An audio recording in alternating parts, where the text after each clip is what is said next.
Israel has faced a complex geopolitical environment for decades, and the country's right to defend itself has often been subject to unfair scrutiny, particularly from international bodies like the United Nations, UN.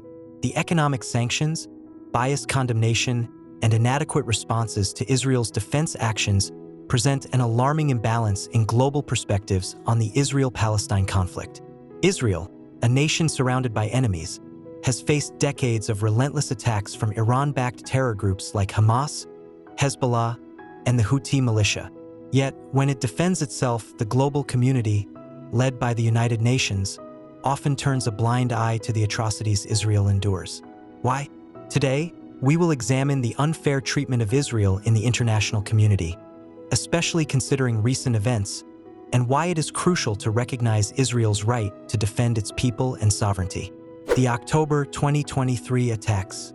These are the images of the aftermath of the October 2023 attack on Israel, with news headlines and emotional testimonies from survivors.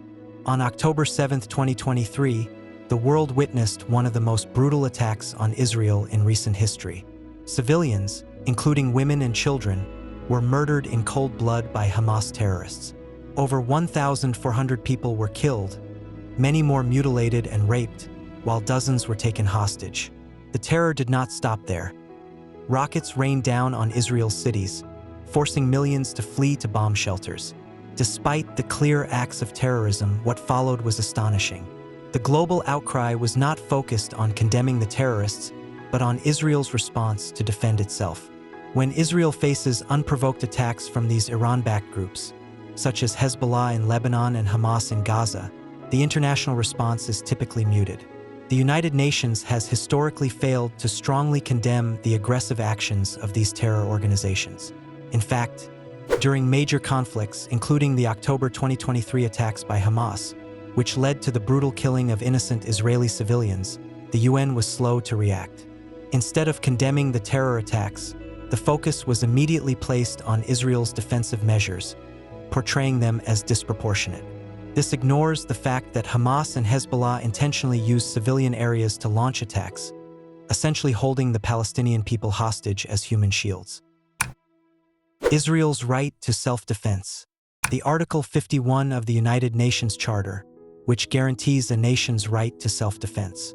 Article 51 of the United Nations Charter clearly states that every country has the right to defend itself against an armed attack. So why is Israel continually criticized when it exercises this right? This is the map of Israel's neighbors, including Lebanon and Gaza, controlled by Hezbollah and Hamas. Israel is surrounded by hostile forces: Hamas in Gaza, Hezbollah in Lebanon, and Iran, which openly calls for Israel's destruction, fuel the terror that plagues Israeli citizens.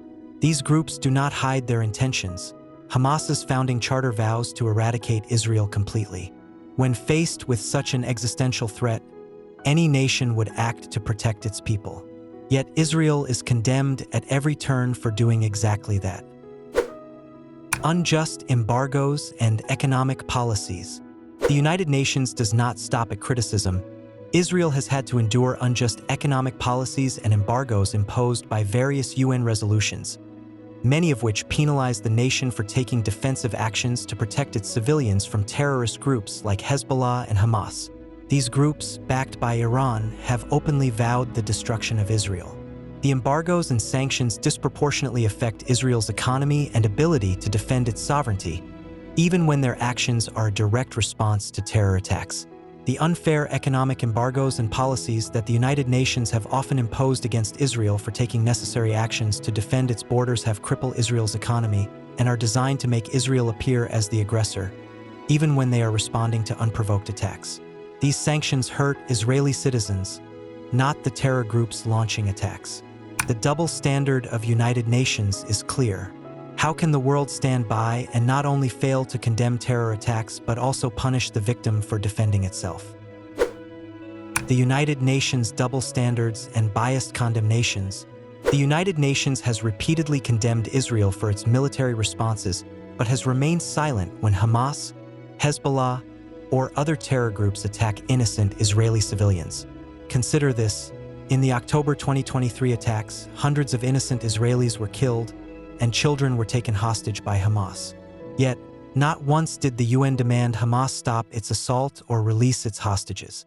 In contrast, the UN is often the first to call for ceasefires, forcing Israel to halt its defensive actions, leaving terror groups like Hamas and Hezbollah untouched, free to rearm and attack again. The hypocrisy of the global and UN media. Despite Hamas and Hezbollah's consistent use of human shields and their placement of military assets in civilian areas, Israel is expected to refrain from responding to these attacks. The global media often presents a one-sided narrative, casting Israel as the aggressor while ignoring the systematic provocations by Hamas and other groups. In the 2023 conflict, Hamas terrorists used brutal tactics, hacking, mutilating, and even raping civilians. And yet, the global outrage was directed more at Israel's response than the initial attacks. When Israel dropped leaflets and sent warnings for civilians to evacuate Gaza during retaliatory airstrikes, Hamas prevented their escape, ensuring that casualties would result from Israel's response. This tactic is designed to evoke international sympathy and paint Israel as the villain, and the media often plays into this narrative. The media plays a significant role in shaping public perception.